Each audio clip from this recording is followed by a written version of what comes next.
திருப்பி வந்து సంవత్సరం తర్వాత ఈ విధంగా మీటింగ్ లో కలుసుకోవడానికి తనమణం ఇచ్చినందుకు కృప దయచేసినందుకు దేవునికి కృతజ్ఞతలు తెలుపుతున్నాను. అనేక స్థలాల నుంచి దూర ప్రదేశాల నుంచి వచ్చి ఉన్నారు.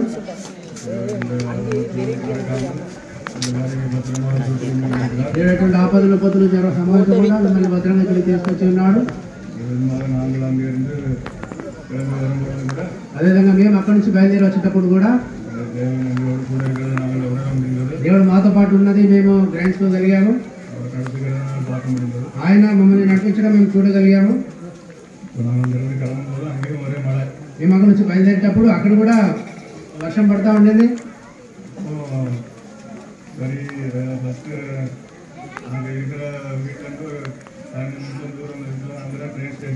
మేమున్నటువంటి స్థలం నుంచి ఒక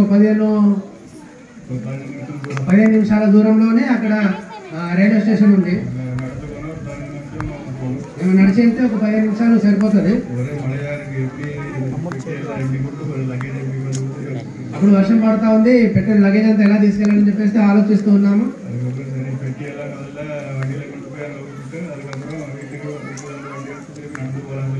ఇప్పుడు అన్ని మా కారులో ఎక్కించుకొని అక్కడ స్టేషన్ లో దించేసి వచ్చి ఇల్లు మా కారు వచ్చి ఇంటికాడ వదిలేసి నడుచుకుంటూ వెళ్ళొచ్చు అని అనుకున్నాను. అప్పుడు అలా అనుకుని మనసులో ఊరికి ప్రార్థన చేశాను. నేను మళ్ళీ తిరిగి 15 నిమిషాలు నడిచి తిరిగి వెళ్ళాలి కదా, ఆ సమయంలో వర్షం పడకూడదని చెప్పి మనసులో ప్రార్థన చేసుకున్నాను.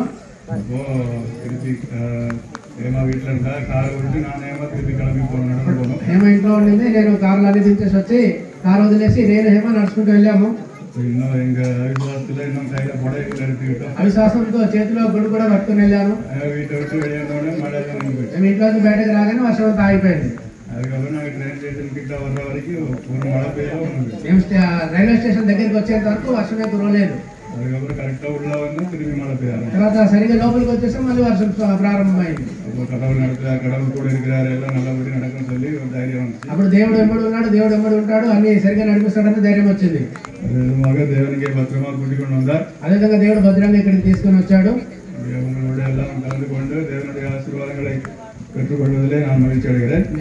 మీ అందరితో కలిసి దేవునికి ఆశీర్వాదం పొందుకోవడానికి నేను సంతోషిస్తున్నాను.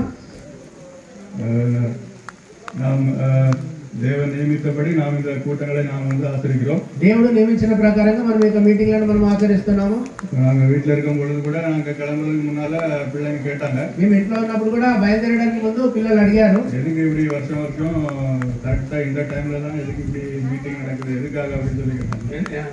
ఎందుకు ప్రతి సంవత్సరం ఈ సమయంలోనే ఇలా మీటింగ్లు జరుగుతున్నాయని చెప్పి అడిగారు. జూలై 21 ஒரு வாரம் எதுக்காக மீட்டிங் வைக்கிறீங்க அப்படின்னு சொல்லி கேட்டாங்க. ఎందుకు జూలై నెలలో మాత్రం 21వ తేదీ వరకు ఎందుకు ఒక వారం మీరు ప్రార్థన పెడుతున్నారు ఇక్కడ ఏర్పాటు చేస్తున్నారని అడిగారు. நான் சொன்னேன், నేను చెప్పాను, అమ్మ ఇది வந்துட்டு இப்போ உள்ள பழக்கம் மட்டும் கிடையாது, ఇది ఇప్పుడు వచ్చినటువంటి అలవాటు కాదు. ఇది வந்து 4 வருஷத்துக்கு முன்னாலே 4 సంవత్సరాలకు ముందు அப்பவே வந்து கடவுள் சொல்லியிருக்காரு. అప్పుడే దేవుడు చెప్పాడు. இந்த மாதிரி ఇశ్రాయేల్ జనగలు வந்து அவங்க எகிப்தில இருந்து வெளியே வந்தப்போ ఇలాగ ఇశ్రాయేల్ జనులు ఐగుప్తు నుంచి బయటకు వచ్చినప్పుడు அவங்க எப்படி வந்து கூடாரங்கள்ல வாழ்ந்தாங்க, వాళ్ళు ఏ విధంగా ఆ కూడారంలో జీవించారు. 40 வருஷம் அவங்க வந்து அவங்க వనాంతరத்துல அவங்க తిరిగిட்டு வந்தாங்க. 40 సంవత్సరాలు వాళ్ళ అరణ్యంలో అలా సంచరిస్తూ వచ్చారు. அவங்களுக்கு வந்து அவங்களுக்கு கொடுக்கப்பட்ட வாக்குத்தத்தம் கொடுக்கப்பட்ட அந்த இடத்தை அடைவதற்காக அந்த பிரயாணத்தில் அவங்க வந்து கூடாரங்களில் வாழ்ந்து கொண்டு அப்படி 40 வருஷங்கள் அடைஞ்சாங்க. వాళ్ళకు వాగ్దానం చేయబడిన దేశం పొందుకోవడానికి వాళ్ళు 40 సంవత్సరాలు అరణ్యంలో అలా సంచరిస్తూ వచ్చారు.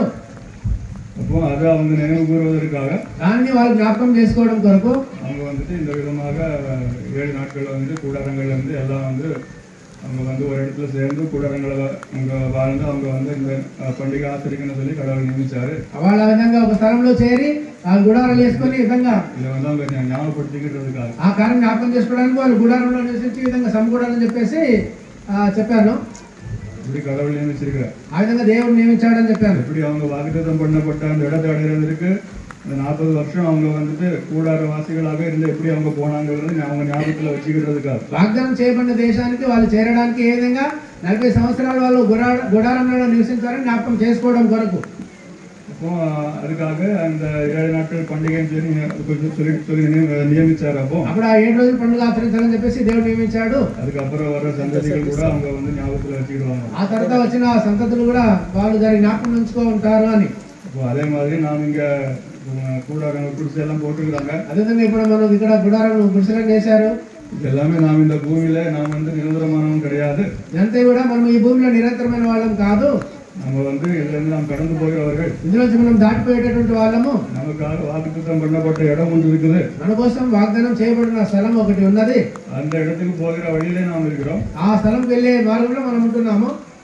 அதை நாம் நினைவு கூறுவதற்காக దాన్ని మనం జ్ఞాపకం ఉంచుకోవడం కొరకు இந்த மாதிரி நாம் கூடாரங்களிலே நாம் இங்கே இருக்கிறோம். ఈ విధంగా మనం గుడారంలలో ఉంటున్నాము. இப்படி கொஞ்சம் மழை பெய்யும்போது கஷ்டமா இருக்கலாம். ఈ విధంగా కొంచెం వర్షం కురిసేటప్పుడు కష్టంగా ఉండవచ్చు. దేవుని ఆశీర్వాదం எடுத்துக்கொண்டால் நாம் சந்தோஷப்படுவோம். కానీ దేవుని ఆశీర్వాదంగా ఇది తీసుకున్నట్లయితే మనం సంతోషపడతాం. அப்புறம் அது மாத்திரம் கிடையாது. அது மாத்திரம் కాదు. இதே விதமாக 21ஆம் தேதி ஜூலை 21ஆம் தேதி மனுஷன் சந்திரமண்டலத்திலே కాలు వైக்கும் పొழுது దేవుని வந்து நான் இறங்கி வருவேன்னு சொல்லி அவர் வந்து சொல்லியிருக்கிறாரு. அதுగా ఇదే కాకుండా మనుషుడు చంద్రలో కాలు పెట్టే ముందు నేను ఒక మనుషుడు దిగి వస్తానని చెప్పేసి దేవుడు చెప్పినాడు. அப்போ அந்த காரியம் நிறைவேறபடியாகவும் அந்த டைம்ல அப்படி நடந்துச்சு. ఆ కార్యం నెరవేరే విధంగా 5 సమయంలో అది జరిగింది அப்படின்னு சொல்லி அதையும் சொல்லிட்டு அதுக்காக தான் நம்ம இதை வந்து கொண்டாடுறோம்னு சொல்லி நம்ம சொன்னோம். ఆ కార్యం వాళ్ళతో చెప్పి అందుకోసం మనం దీన్ని ఆచరిస్తున్నామని చెప్పి వాళ్ళతో చెప్పాను. இதெல்லாம் நமக்கு தெரிஞ்ச காரியங்கள் தான். ఇవి మనకు తెలిసిన కార్యములే. புதுசா ஒன்றும் சொல்லவில்லை. కొత్తగా ఏం చెప్పలేదు. ஆனா இந்த சமயத்திலே உங்க எல்லாரும் கூட சேர்ந்து இந்த பண்டிகையிலே நானும் கலந்து கொண்டு தேவனுடைய ஆசீர்வாதங்களை பெற்றுக்கொள்வதில் நான் மகிழ்ச்சி அடைகிறேன். మీ అందరితో పాటు కలిసి ఒక మీటింగ్ లో కలుసుకొని దేవునికి ఆశీర్వాదాలు పొందుకోవడానికి నేను సంతోషిస్తున్నాను. இந்த கூட்டங்களிலே நிச்சயமாக நாம் தேவனுடைய வார்த்தை நாம் நிறைய காரியங்களை நாம் கேட்போம். ఈ మీటింగ్ లో నిశ్చయంగా మనం దేవుని యొక్క కార్యం నుంచి వాక్యం నుంచి అనేక కార్యాలు మనం వింటాము. நாம் ஆரம்பத்திலிருந்து நாம் ஐயா செய்தியை பார்க்கும் பொழுது ప్రారంభం నుండి మనం అయ్యగారి సందేశం నుంచి చూసినప్పుడు நாம் ஐயாவுடைய செய்தியை நாம் முழுவதுமாக நாம் ఆరంభించి కడేసి వరకు நாம் வந்து அதை நாம் வாசித்து கேட்டு நாம் பார்த்தோம்னா అయ్యగారి సందేశంలో ప్రారంభం నుంచి ముగింపు వరకు మనం చదివి మనం విని చూసినప్పుడు அதுல வந்து கோரா இருக்கிற அதாவது அதுல అడిపడైన ఒక ముఖ్యమైన ఒక செய்தி அதுல இருக்குது. అందులో ముఖ్యమైనటువంటి చాలా లోతైన ముఖ్యమైనటువంటి ఒక సందేశం అందులో ఉంది. அந்த செய்தி என்னது என்பதை நாம் வந்து நான் எடுத்துக்கொள்ள வேண்டும். ఆ సందేశం ఏందనేది మనము తీసుకోవాలి.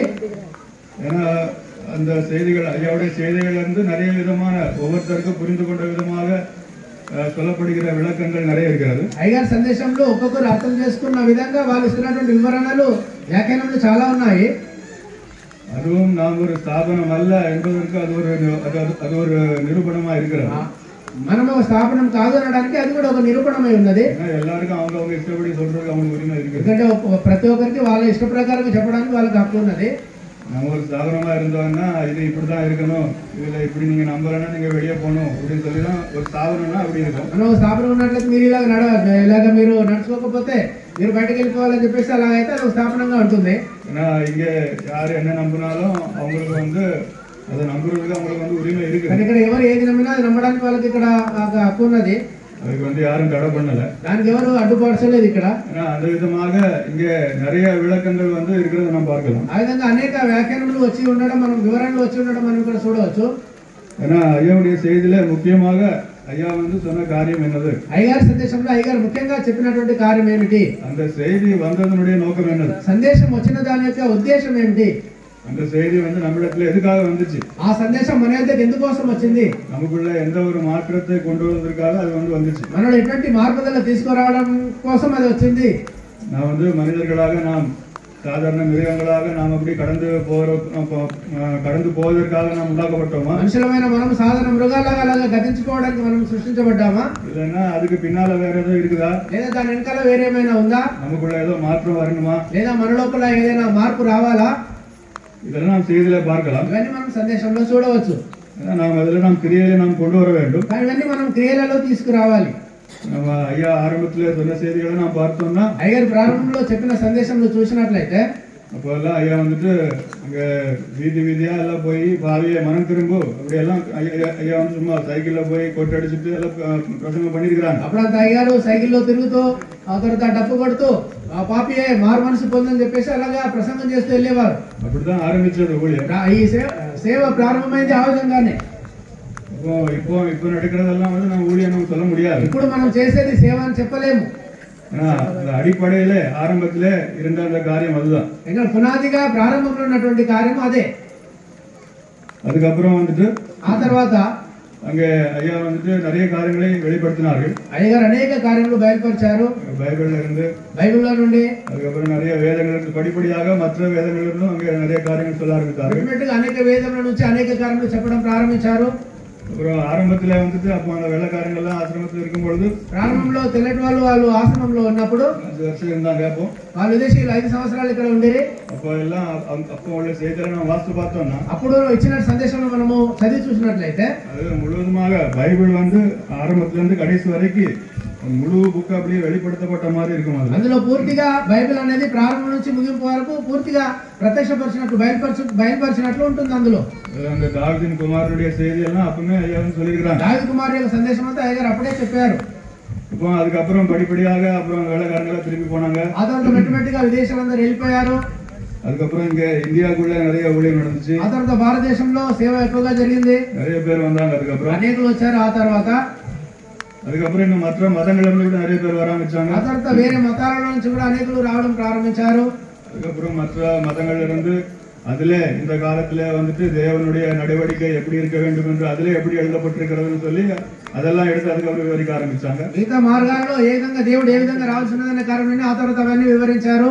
இந்த காலத்துல வந்துட்டு నారాయణుడు வந்து இந்த విధமாக வர இருக்கிறார். ఈ కాలంలో నారాయణుడు భూమి మీద ఈ విధంగా రానున్నాడు அப்படின்னு சொல்லி மற்ற வேதங்கள்ல இருந்தெல்லாம் வந்து என்னெல்லாம் சொல்லப்பட்டிருக்கிறது அதெல்லாம் ஆராய்ச்சி பண்ணப்பட்டு அதெல்லாம் அங்க விவரிக்கப்பட்டது. అలానే మిగతా వేదాలు అదంతా పరిశోధించబడి అదంతా కూడా చెప్పబడింది. அப்புறம் ஐயாவளி புக்ல இருந்து அருள் நூல் அகில திரட்டுல இருந்து அதுல என்ன சொல்லப்பட்டிருக்கிறது அதெல்லாம் அங்கே விவரிக்கப்பட்டது. అయ్యావళి కార్యంలో నుంచి అరుళ్ నూల్ అగిల తిరట్ అనే కార్యం నుంచి అందులో ఉన్న కార్యం కూడా వివరించబడ్డాయి. எல்லா வேதங்களிலிருந்துமே இந்த காலத்திலே தேவனுடைய நடவடிக்கை என்பது அது எந்த விதமாக இருக்க வேண்டும் என்று அதில் எப்படி சொல்லப்பட்டிருக்கிறது அது எப்படி நடந்து வருகிறது என்று வந்து அது வந்து விவரிக்கப்பட்டது. అన్ని వేదంలో నుండి దేవుని యొక్క నడవడిక ఏ విధంగా ఉంటుంది అది ఏ విధంగా జరుగుతూ నడుస్తూ నెరవేరుతూ వస్తుంది అనేది అన్ని అందులో వివరించబడ్డాయి. நிறைய பேர் வந்தாங்க. అందులో అనేకులు వచ్చారు. நிறைய பேர் வந்துட்டு அதுக்கப்புறம் அவங்களுக்கு புரிந்த விதமாக நிறைய காரியங்களை அவர்கள் சொல்ல ஆரம்பித்தார்கள். అనేకులు వచ్చి వాళ్ళకి అర్థమైన విధంగా వాళ్ళు అనేక కార్యాలు చెప్పడం ప్రారంభించారు. அதுக்கப்புறம் ஐயா வந்து கடைசியில வந்துட்டு ஐயாவும் அந்த மற்ற வேதங்களில் எல்லா காரியங்களெல்லாம் ஒப்பிட்டு பேசினாங்க. அதுக்கப்புறம் అనేక మిగతా మార్గాలున్న కారణాన్ని அதை సరిపోల్చి మాట్లాడి ఉన్నారు. அதுக்கப்புறம் வெறும் அந்த தாவீதின் குமாரன் செய்தி மாத்திரம் இல்லாமல் దావీదు కుమారుడు అనే దావీదు కుమారుడు సందేశం మాత్రం కాకుండా மற்ற நம்ம இந்தியாவில் உள்ள வேதங்கள் இங்கு உள்ள கலாச்சாரத்தின்படி இங்கு உள்ள వేదங்களின்படி దేవుని பற்றி அப்படி என்ன சொல்லப்பட்டிருக்கிறது என்று அதெல்லாம் விவரித்தார்கள். భారతీయ నాగరికత ప్రకారంగా వేదంలో ఏమంటే చెప్పబడిన కారణాన్ని ఆ విధంగా వివరించారు. இப்போ நாம் வந்து இதெல்லாம் நம்ம ஒப்பிட்டு பார்த்தோம்னா ఇవన్నీ మనము సరిపోల్చి చూసినట్లయితే ஒரு விதத்துல பார்த்தானா எல்லாமே ஒத்து போகும். ఒక విధంగా చూస్తే అన్నీ సరిపోతాయి. இன்னொரு విధமா பார்த்தோம்னா இதுக்கு அதுக்கும் சம்பந்தம் இல்லாம இருக்கும். ఇంకో విధంగా చూస్తే అది సంబంధం లేని విధంగా ఉంటాయి. அப்போ அந்த சமயத்திலே ఆ సమయంలో దేవుని నడవడిక ఎంత విధంగా இந்த కాలத்தில் நிறைவேறி வருகிறது என்று அது வந்து அப்படி காட்டப்பட்டது. దేవుని యొక్క నడవడిక ఏ విధంగా ఇప్పుడు అది నెరవేరుతూ వస్తుందని ఈ కాలంలో నెరవేరుతూ వస్తుందని అది చూపించబడింది.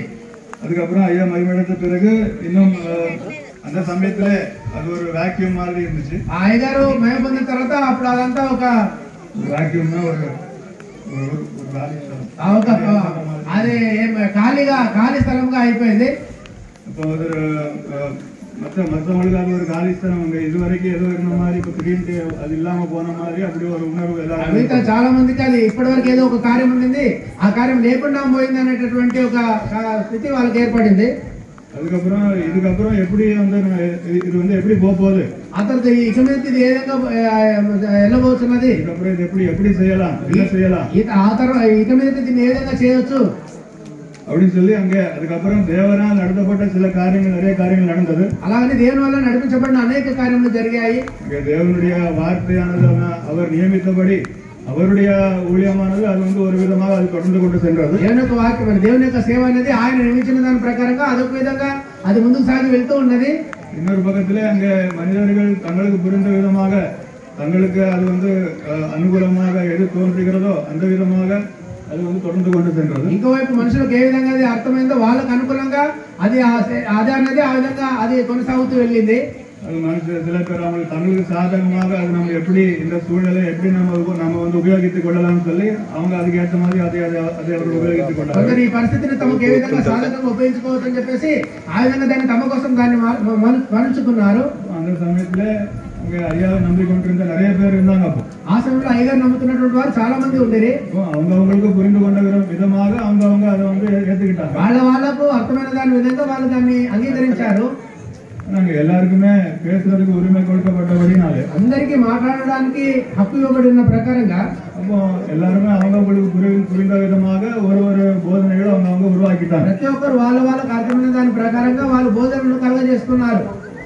அதுக்கப்புறம் அவங்களுக்கு சொல்லப்பட்ட அவங்களுக்கு புரிந்த காரியங்களை அவங்க போதித்து అతను వాళ్ళకు అర్థమైన కార్యాలు వాళ్ళు వాటిని బోధించి அதுக்கப்புறம் அதை பின்பற்றி நிறைய பேர் வந்தாங்க. அதுக்கு அடுத்த தலைமுறை ఆ తర్వాత సంతతి దాన్ని వెంబడించి వచ్చిన వారు ఉన్నారు. அப்புறம் அவங்களுக்கு பிறந்து வந்தவங்களும் இங்க இருக்கிறாங்க. వాళ్ళకు పుట్టి వచ్చిన వాళ్ళు కూడా ఉన్నారు ఇక్కడ.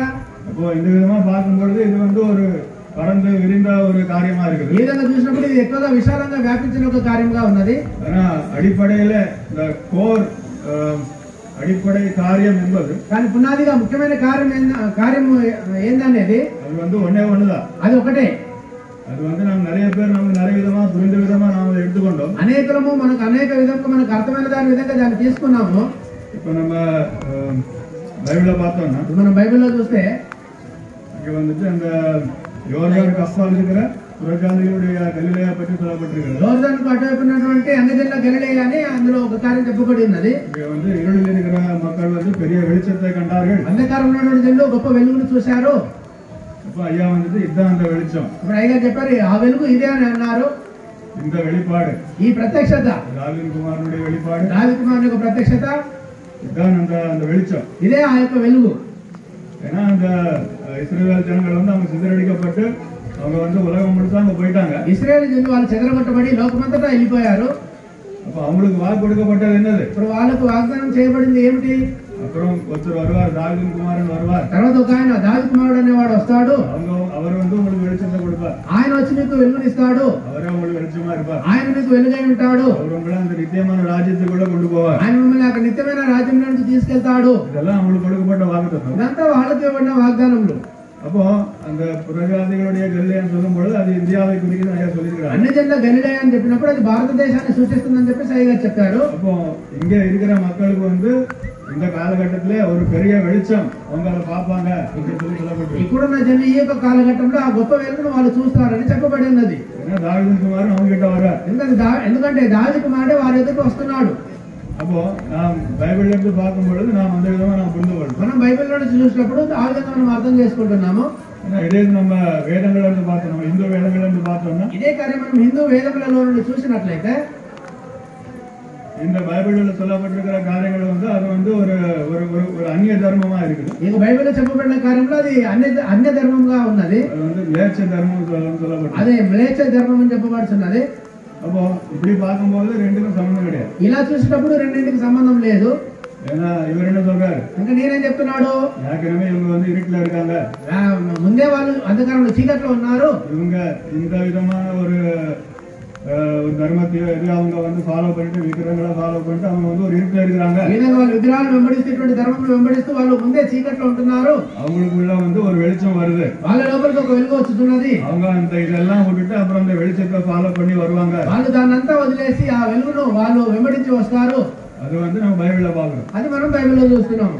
ஏன்னா இதே நம்ம வந்துட்டு நம்ம இந்து வேதங்களின் படி பார்க்கும்போது ఇదే మనం హిందూ వేదముల ప్రకారంగా చూసినప్పుడు இது வந்து ஒரு మ్లేచ్ఛ ధర్మமாக சொல்லப்படுது. ఇది మ్లేచ్ఛ ధర్మం అని చెప్పబడుతున్నది. அப்போ நாம் அதை எப்படி எடுத்துக்கொள்ள வேண்டும்? అయితే మనం దాన్ని ఏ విధంగా తీసుకోవాలి? இப்போ வந்துட்டு ஐயா வந்துட்டு என்ன பார்த்தாங்க? అయ్యగారు ఏం చూశారు? ஐயா தனக்கு கொடுக்கப்பட்ட ஒரு கமிஷன், அவங்களுக்கு கொடுக்கப்பட்ட ஒரு வேலையாக என்ன சொன்னாங்க? అయ్యగారు తనకు ఇవ్వబడిన ఒక పనిగా దాన్ని ఏమని చెప్పారు? அப்ப அவங்களுக்கு ஐயாவுக்கு வந்து தரிசனம் வந்துச்சு. அந்த சமயத்துல ఆ సమయంలో అయ్యగారికి ఒక దర్శనం వచ్చింది. அவங்க வந்து வியாதியா இருந்தப்போ, ఆయన వ్యాధిగా ఉన్నప్పుడు, அப்போ அவங்க ஆஸ்பத்திரியில இருக்கும்பொழுது அவங்களுக்கு ஒரு தரிசனம் வந்துச்சு. ఆయన ఆసుపత్రిలో ఉన్నప్పుడు ఆయనకు ఒక దర్శనం వచ్చింది. எப்படி? ఏ విధంగా? ஒரு ட்ரெயின் வந்து போயிட்டு இருக்குதா, ఒక రైలు వెళ్తా ఉండింది. அதுல ஒரு కంపార్ట్మెంట్ல ஒரு స్థావరத்தினுடைய పేరు, ஒரு మతத்தினுடைய పేరు అందులో எழுதிருக்கு. అందులో ఒక్కొక్క బోగిలో ఒక్కొక్క స్థాపన యొక్క మతం యొక్క పేరు అందులో రాయబడి ఉండింది. அதுல வந்து நிறைய பேர் போறாங்க. అందులో అనేకులు వెళ్తున్నారు. அந்த ட்ரெயின் யார் ஓட்டினா? ఆ రైలును నడిపించింది ఎవరు? யார் ஓட்டிட்டு போனா ட்ரெயின்? ఎవరు డ్రైవింగ్ చేసింది ఎవరు? పిశాచు. அப்போ எல்லாம் எங்க போகுது ட்ரெயின்? అప్పుడు ఆ రైలు ఎక్కడికి వెళ్తుంది? எங்க போகுது? ఎక్కడికి వెళ్తుంది?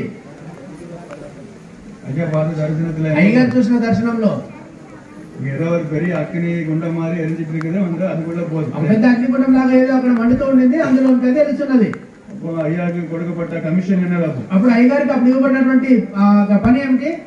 நீ வந்து இவங்களெல்லாம் காப்பாற்றணும், నువ్వు వీళ్ళందరినీ కాపాడాలి.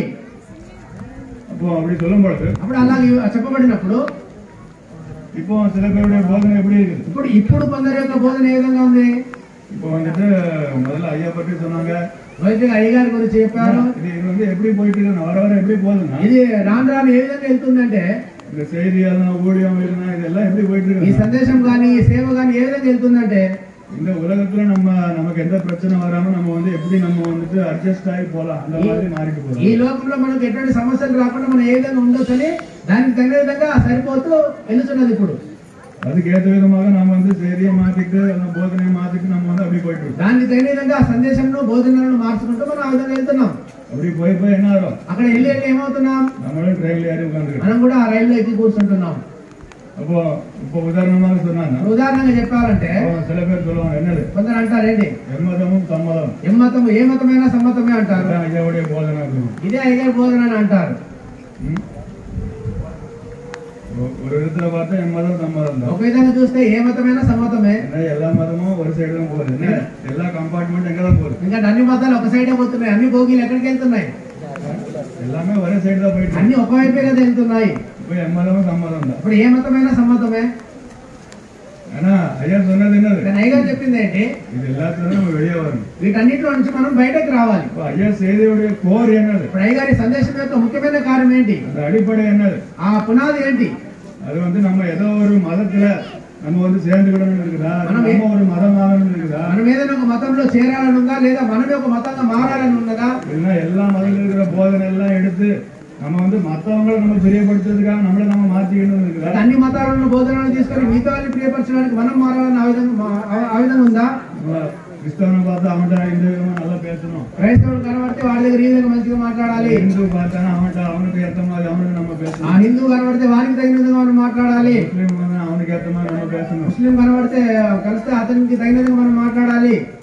இப்படி நம்மளை நம்ம மாத்திக்கிட்டு நம்ம ஐயா நமக்கு கொடுத்த செய்தியை நம்ம வந்து நம்ம அந்த விதமா மாத்துறதுக்காக நம்ம இருக்கிறோம். ఈ విధంగా మనల్ని వాళ్ళ కార్యక్రమం తగిన విధంగా అయ్యగారి సందేశం మార్చుకొని ఆ విధంగా ఉండాలని ఉంటున్నామా?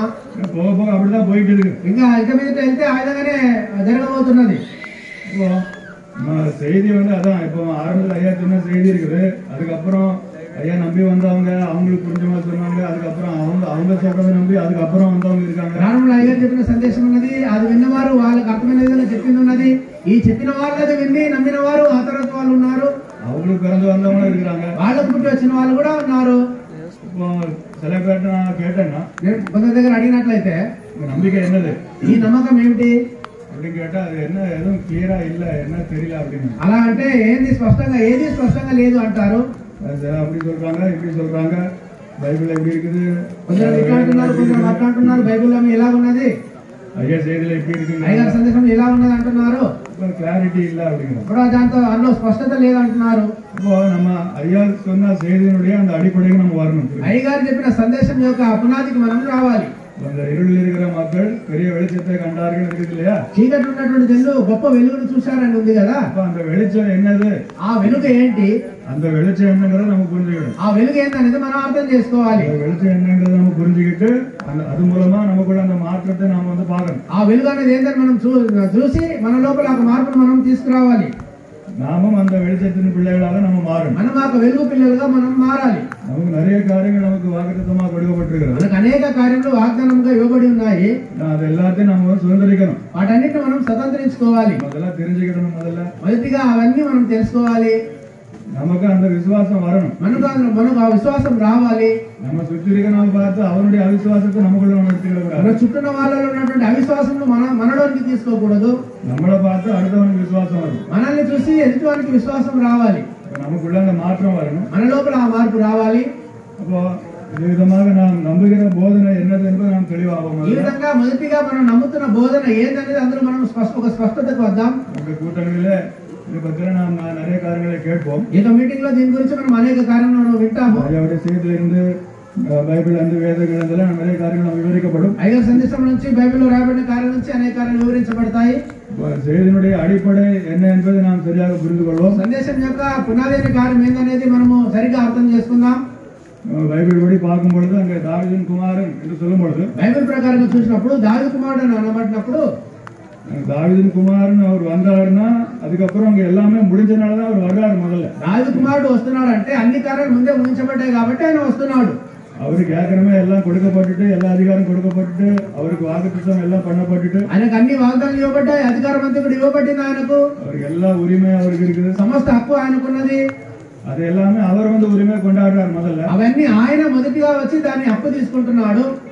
அதுக்கப்புறம் அவருடைய ஜனங்கள் அவர்களுக்கு அந்த வெளிப்பாடு அவர்கள் பெற்றுக்கொண்டு அதன் பிறகு அவர்களும் அவர் பின்னால போறாங்க. అదంతా ఆయన యొక్క జనులు ఆ ప్రత్యక్షతను పొందుకొని ఆయన వెనకాల ఆయన వెంబడి వెళ్తున్నారు. ஒருத்தருக்கு வந்து தரிசனத்தின்படி ఒకరికి వచ్చిన దర్శనం ప్రకారంగా மணவாட்டிங்கிறது எப்படி వధువు అనేది ఏ విధంగా மணவாட்டி முதல்ல வர்றாங்களா, వధువు మొదటిగా వస్తున్నారా, அதுக்கப்புறம் திருப்பி ஒரு பின்னால போறாங்களா, ఆ తర్వాత మళ్ళీ వెనకాల వెళ్తున్నారంట, அதுக்கப்புறம் திருப்பி வர்றாங்க, ఆ తర్వాత మళ్ళీ వస్తున్నారంట. அப்போ ஐயா இருந்தப்போ வந்துட்டு அந்த அடிப்படை செய்தியை கேட்டு நிறைய பேர் இருந்தாங்க. அப்போ అయ్యగారు ఉన్నప్పుడు ఆ పునాదైన సందేశం విని ఉన్నటువంటి వాళ్ళు అప్పుడు ఉన్నారు.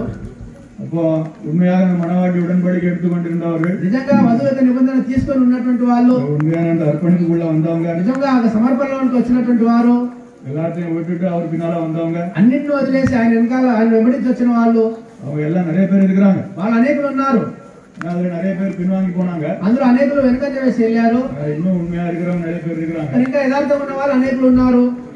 ஆனா இப்பொழுது இருக்கிற அந்த நம்பிக்கை என்பது அந்த ஆதியிலே அவர் நம்மளை தொட்ட பொழுது வந்த அந்த சந்தோஷம், அந்த நம்பிக்கை இன்னும் இருக்குதா? ఆయన మనల్ని ఆయన మనల్ని ముట్టినప్పుడు మనకు వచ్చిన సంతోషం ఆనందము అవి ఇప్పుడు మనకు ఉన్నదా? இல்லைன்னா நம்ம வந்து இன்னும் அதுக்கப்புறம் வந்த சில காரியங்கள் எல்லாம் நம்மளா புரிஞ்சுக்கிட்ட காரியங்கள், நம்மளா ஏற்றுக்கொண்ட காரியங்களை நாம் இன்னும் பின்பற்றி கொண்டிருக்கிறோம். లేదా మనం అర్థం చేసుకున్నా మనం అంగీకరించిన కార్యాలను వెంబడిస్తూ మనం ఉంటున్నామా? இது நம்ம கொஞ்சம் யோசித்து பார்க்கணும். ఇది మనం కొంచెం ఆలోచించి చూడాలి. வந்து பின்வாங்கி போயிட்டோமா, திருப்பி வந்துட்டு மணவாட்டியாக இருக்கிறோம்னா நம்ம அந்த மணவாளனுடைய மணவாள் நியமித்த காரியங்களுக்கு நாம் இருக்கிறோமா நம்ம பார்த்துக்கணும். మనం వధుగా ఉంటున్నామంటే వరుడు నియమించిన కార్యాలు తన్నిదకు మనం ఉంటున్నామని మనం చూసుకోవాలి. வந்துட்டு அந்த உண்மையாக அந்த நிலைக்கு வரும்பொழுதுதான் அதுக்கப்புறம் தான் மகிமைப்படுதல் எல்லாம் அங்க வருது. నిజంగా ఆ స్థాయికి వచ్చినప్పుడే ఆ తర్వాత మహిమపడడం అనే కార్యం అంతా వస్తున్నది. ஆனா அதுக்கப்புறம் பிரச்சனை கட்டாயமா வரதான் செய்யும். కానీ ఆ తర్వాత సమస్య తప్పకుండా వస్తుంది. ஏன்னா மணவாட்டி வந்து நான் போறேன்னு சொன்னாலும் பூமியில இருக்கிறவங்க விட மாட்டாங்க. వధువు నేను వెళ్తానని చెప్పినా కూడా భూమిలో ఉన్నటువంటి వారు ఆమెను వదలారంట. இப்போ அது நம்ம சாதாரணமாக உதாரணமாக பார்த்தா கூட, సాధారణంగా మనం దాని ఉదాహరణగా చూస్తే కూడా, இப்போ என்னது சில வருடங்களுக்கு முன்பதாக ఏంటంటే కొన్ని సంవత్సరాల ముందుగా இப்போ சில இயக்கங்கள் வந்தது, కొన్ని మూవ్మెంట్లు వచ్చాయి. என்னது கர்வாப்சின்னு வந்துச்சு, గర్వాప్సన్ వచ్చింది, திருப்பி என்னது இந்து గర్వాపసి, மதத்துல வந்து வேற மதத்துக்கு மாறினவங்க திருப்பி நீங்க இந்து மதத்துக்கு வாங்க, అదంగా హిందూ మతం నుంచి వేరే మతంకు మారిన వారు తిరిగి తల్లి మార్గంకి వచ్చేయండి అని చెప్పేసి ఆ విధంగా உங்களுடைய சொந்த வீட்டுக்கு வாங்க, మీరు మళ్ళీ తిరిగి మీ సొంత ఇంటికి రండి, இப்படி எல்லாம் நிறைய இயக்கங்கள் எல்லாம் வந்துச்சு. ఇలాగనే అనేక మూవ్మెంట్లు వచ్చాయి, நிறைய காரியங்கள் நடந்துச்சு, అనేక కార్యములు జరిగాయి, இடுக்கண்கள் எல்லாம் வந்துச்சு, అనేక இடுக்கண் கொஞ்சம் విధంగా కొంచెం సమస్యలు వచ్చాయి. అప్పుడు இது வந்து సాధారణமா మతంகளுக்குள்ள நடக்கிற ఇది సాధారణంగా మతాల లోపల జరిగినటువంటి కార్యంలో. இந்த பூமியில இருந்து நம்ம வந்து விட்டு நம்ம போகணும்னா, కానీ ఈ భూమిని వదిలి మనం వెళ్ళాలంటే நிச்சயமா இதோட பெரிய பிரச்சனை வரும். నిజంగా దీనికంటే పెద్ద సమస్యలే వస్తాయి. நம்ம மதங்கள் பற்றி நம்ம பேசினா கூட, మన మతాల గురించి మాట్లాడితే కూడా, இந்து மதம் சொல்லும் பொழுது హిందూ మతం అని చెప్పినప్పుడు அது ஒரு தாய் மதம் தான். நம்ம பூமியில இருக்கிறவங்களுக்கு அது ஒரு தாய் மாதிரி தான். భూమిలో ఉన్నటువంటి వారికి అది ఒక తల్లి మతమే. இந்து மதத்துல இருக்கிற சொல்லப்பட்டிருக்கிற சரித்திரம் வேற எந்த மதத்திலும் கிடையாது. ఏదైనా హిందూ మతంలో చెప్పబడిన చరిత్ర వేరే ఏ మతంలో లేదు. இந்து மதத்துல சொல்லப்பட்டிருக்கிற அந்த காலகட்டங்கள் அதெல்லாம் வந்து வேற எந்த மதத்திலயும் கிடையாது. హిందూ మతంలో చెప్పబడినట్టు కాలఘట్టంలో గురించిన కార్యంలో వేరే ఏ మతంలో లేవు. அது எல்லாமே எவ்வளவு எத்தனை வருஷம் சரித்திரமா இருந்தாலுமே அது வந்து இந்த భూమిக்குள்ள நடக்கிற காரியங்கள் தான் அதுல இருக்கு. కానీ అవి ఎన్ని సంవత్సరాల కింద జరిగిన చరిత్ర అయినా సరే అది ఈ భూమిలో జరిగినటువంటి కార్యంగానే ఉన్నది. அதுக்கு மிஞ்சின காரியம் வந்து அதுல வந்து எதுவும் இல்லை. దానికి మించిన కార్యం ఏది కూడా అందులో లేదు. ஏன்னா நம்ம வந்து அதுக்கப்புறம் இந்த நம்ம பைபிள்ல இருந்து பார்க்கும்பொழுது కానీ మనం ఆ తర్వాత ఈ బైబిల్ మనం చూసినప్పుడు வந்து எதுக்காக இது வந்து இந்த காலத்துக்குரிய செய்தி బైబిల్ தான் இருக்கு ఎదుకాக சொன்னாங்க. అయ్యగారు ఎందుకోసం ఈ కాలం కన్నా సందేశం బైబిల్లో ఉందని చెప్పారంటే இது வந்து இந்த உலகத்துக்குரிய ஒரு செய்தி அதுல இல்ல. ఇది ఈ లోకం కన్నా సందేశం అందులో లేదు. அதான் இயேசுவும் சொல்றாரு, நான் வந்து இந்த உலகத்துக்குள்ளவன் கிடையாது. అది యేసు చెప్తున్నాడు కదా, నేను ఈ లోక సంబంధిని కాను అంటున్నాడు. இந்த బైబిల్ இருக்கிற செய்தி வந்து இந்த உலகத்துக்குரிய செய்தி இந்த భూమిக்குரிய செய்தியே கிடையாது. బైబిల్లో ఉన్న సందేశం అనేది ఈ లోక సందేశమో లేదా ఈ భూమికైన సందేశమో కాదు. இது வந்து வேற வேற உலகத்துக்குரிய செய்தி, వేరే లోకం చెందినటువంటి సందేశం అది. இதுல நீ இந்த భూమిలో எப்படி நல்லா வாழணும்னு சொல்லி இதுல சொல்லப்படல. నువ్వు ఈ భూమిలో ఏ విధంగా మంచిగా బ్రతకాలనేది ఇందులో చెప్పబడలేదు. இந்த భూమిలో உள்ள தர்மங்கள் அதுல சொல்லப்படல. భూమిలో ఉన్నటువంటి ధర్మాల గురించి ఇందులో చెప్పబడలేదు. அது வந்து இந்து மார்க்கத்துல அதெல்லாம் ரொம்ப தெளிவா சொல்லப்படுது. హిందూ మార్గంలో వాటి గురించి చాలా స్పష్టంగా చెప్పబడి ఉన్నది. மனுநீதி தர்மம், అనునీతి ధర్మము, இங்க பூமியில வந்துட்டு எப்படி இங்க உள்ள தர்மம் எப்படி இங்க எப்படி வாழணும், ஒரு சொசைட்டி எப்படி எந்த பிரச்சனை இல்லாம வாழணும்னு சொல்லி இதுல ரொம்ப அழகா சொல்லுவாங்க. భూమిలో ఏ విధంగా ఇక్కడ జీవించాలి, ఒక సమాజంలో ఏ విధంగా అందరూ ఐక్యంగా మంచిగా జీవించాలి అనేది అందులో చెప్పబడి ఉన్నది. బైబిల్లో ఉள்ள செய்தி நம்ம எடுத்துட்டோம்னா அது வந்து இந்த உலகத்துக்குரியதே கிடையாது. కానీ బైబిల్లో ఉన్న సందేశం మనం తీసుకున్నట్లయితే అది ఈ లోకం చెందిందే కాదు. அப்போ அது வந்து கர்வாப்சி கிடையாது, மொத்தம் அது என்னது, அது உலகம் వాప్సి. అదే గర్వాపసి కాదు, ఇంటికి తిరిగి రావడం కాదు, అది పూర్తిగా ఇంకో గ్రహానికి మారడంగా ఉంటున్నది.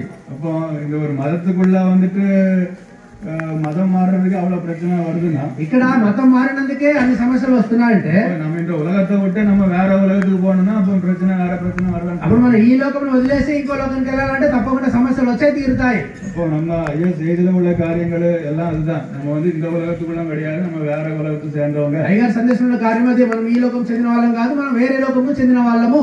நம்ம வந்து வேற உலகத்துக்கு நம்ம போக போறோம், మనం వేరే లోకానికి మనం వెళ్ళబోతున్నాము. அதான் పరలోకం, అదే పరలోకం. மகிமைப்படுத்துறது சொல்றதும் அதான், మనం మహిమపడతామని చెప్పేది కూడా అదే. வேற உலகத்துக்கு வேற ஒரு சூழ்நிலைக்கு நம்ம வந்து மாறி போறோம், వేరే లోకానికి వేరే ఇంకొక పరిస్థితికి ఇంకో స్థితికి మనం మారి వెళ్తున్నాము.